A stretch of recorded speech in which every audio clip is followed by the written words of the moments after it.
સુરત પોલીસે અલથાણ વિસ્તારમાં સ્પામાં દરોડા પાડી ધરપકડ કરવા સાથે કાર્યવાહી આરંભી હતી।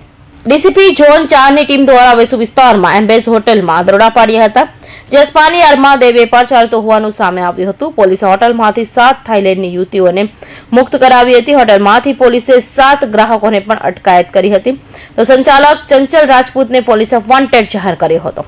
ગઈકાલ રાતે નાયબ પોલીસ કમિશ્નર શ્રી જોન 4 સાહેબને બાતમી હકીકત મળેલ કે ભીમરાણ કેનાલ રોડ પર હોટેલ એમ્બેસીમાં કેટલીક મહિલાઓ સ્પાનું કામ કરી રહેલ છે, જેમાં મસાજના બાના હેઠળ દેહ વિક્રયનો વેપાર કરી રહેલ હોય તેવું હકીકત મળેલ હતી। જેના આધારે અલથાણ પોલીસ ટીમ તથા જોન 4ની એલસીબીની ટીમ દ્વારા રેડ કરવામાં આવતા કેટલાક ગ્રાહકો સાથે કેટલીક મહિલા સ્ત્રીઓ થાઈલેન્ડની મહિલાઓ મળી આવે, જેના આધારે વિગતવાર રેડ કરી અને સ્પાના બાના હેઠળ ચાલતું જે કૂટણખાનું હતું તે ઝડપી પાડવામાં આવેલ છે। સદર કૂટણખાનામાં 91 મહિલા મળેલ છે અને 7 ગ્રાહક મળેલા છે, જેમાં 7 ગ્રાહકોની ધરપકડ કરવામાં આવેલ છે।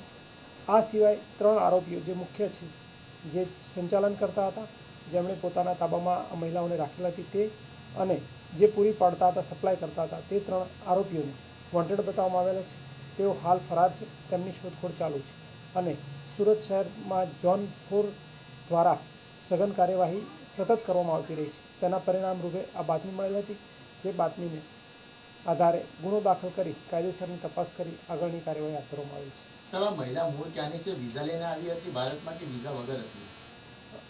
તમામ મહિલાઓ થાઈલેન્ડની છે, પોતે પાસપોર્ટ ધરાવે છે અને વિઝા સાથે આવેલ છે તેવું અત્યારે પ્રાથમિક રીતે તપાસમાં આવેલ છે, પરંતુ અમને માત્ર 4 જ પાસપોર્ટ ઉપલબ્ધ થયા છે, બીજા 3 પાસપોર્ટ બાકી છે, જે પાસપોર્ટ આવેથી તેનો ખુલાસો થઈ શકશે।